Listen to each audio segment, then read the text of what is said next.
हरे कृष्णा। विजय एकादशी की आप सभी को हार्दिक शुभकामनाएं।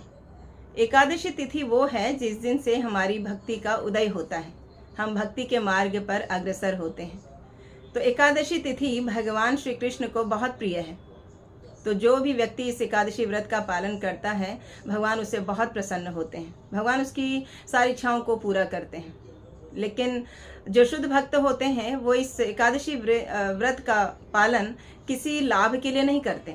उनका एक ही उद्देश्य होता है, भगवान की भक्ति करना, भगवान की सेवा करना, भगवान को प्रसन्न करना। तो भगवान को जो एकादशी तिथि है बहुत प्रिय है, इसलिए एकादशी को हरिवासर तिथि भी कहा जाता है। तो यह तिथि बहुत ही महत्वपूर्ण है, हर मनुष्य को इस एकादशी व्रत का पालन करना चाहिए। एकादशी तिथि का महात्म्य स्कंद पुराण में मिलता है। तो युधिष्ठिर महाराज भगवान श्री कृष्ण से पूछते हैं, हे केशव, फाल्गुन मास के शुक्ल पक्ष में आने वाली एकादशी की महत्व को जानने की मेरी जिज्ञासा है, कृपया आप मेरी इस जिज्ञासा को पूर्ण कीजिए। भगवान श्री कृष्ण ने युधिष्ठिर महाराज से कहा, हे युधिष्ठिर, आपका प्रश्न बहुत अच्छा है। फाल्गुन मास के शुक्ल पक्ष में आने वाली एकादशी का नाम विजय एकादशी है। जो भी व्यक्ति इस विजय एकादशी का पालन करता है वह इस जन्म और आने वाले जन्म में भी विजय को प्राप्त करता है। यह मंगलमयी तिथि हमारे सभी पापों को नष्ट करती है। इस विजय एकादशी व्रत कथा श्रवण मात्र से भी हमें बहुत लाभ प्राप्त होता है। तब भगवान श्री कृष्ण ने कहा, एक बार नारद जी ने ब्रह्मा जी से सवाल पूछा कि हे ब्रह्मदेव, विजय एकादशी का व्रत करने से मनुष्य को क्या लाभ प्राप्त होगा। तब ब्रह्मा जी ने कहा कि हे देव ऋषि नारद, तुमने मनुष्य समाज के लिए बहुत ही उत्तम प्रश्न पूछा है। विजय एकादशी के व्रत के फल का पता इसी के नाम से पता चलता है, यानी कि विजय एकादशी, विजय प्रदान करने वाली।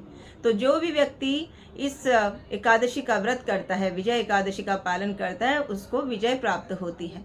तब ब्रह्मा जी बताते हैं कि जब भगवान श्री रामचंद्र जी को 14 वर्ष का वनवास मिला था, तो भगवान श्री राम, लक्ष्मण और सीता माता अपने वनवासी वेश में पंचकोटी नामक स्थान पर रहते हैं। तो यहाँ पर रावण जो है वो भगवान की पत्नी सीता माता का हरण कर लेता है, और भगवान श्री राम और लक्ष्मण जी सीता माता को ढूंढते हुए जाते हैं। तो उनको मार्ग में मिलते हैं जटायु, घायल अवस्था में, और जटायु उनको सीता माता का पता बताते हैं। तो कुछ और आगे बढ़ने पर सुग्रीव से भेंट होती है, और सुग्रीव से भगवान श्री रामचंद्र की मित्रता होती है। फिर हनुमान जी से भेंट हुई, और हनुमान जी ने लंका जाकर सीता माता का पता लगाया, और उन्होंने लंका दहन करके भगवान श्री राम जी को सीता माता का पता बताया। तो अब भगवान श्री रामचंद्र जी ने लक्ष्मण जी से बात की कि हमें लंका पर चढ़ाई करनी है। तो लेकिन ये जो इतना विशाल समुद्र है, इसको कैसे पार किया जा सकता है।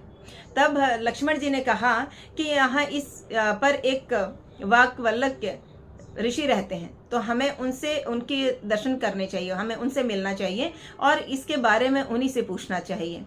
तो वो जाते हैं वाग्वल्लक के ऋषि के आश्रम में और उनसे पूछते हैं। तो ऋषि ने उनसे पूछा कि यहाँ आपका कैसे आना हुआ।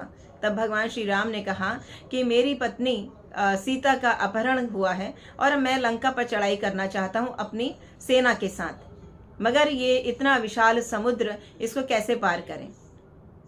तब उन ऋषि ने कहा भगवान श्री रामचंद्र जी से कि यदि तुम अपनी सेना के साथ इस विजय एकादशी का पालन करोगे तो अवश्य ही तुम इस समुद्र को पार कर पाओगे और लंका पर विजय प्राप्त कर पाओगे।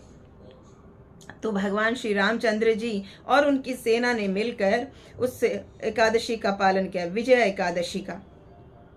तो भगवान ने तब श्री कृष्ण युधिष्ठिर महाराज से कहा कि हे राजन, जो भी इस व्रत का पालन करता है, जो भी इस व्रत की महिमा को सुनता है, कथा को सुनता है या दूसरों को सुनाता है, पढ़ता है, उसको बहुत इसका लाभ प्राप्त होता है और उसके जीवन में विजय प्राप्त होती है।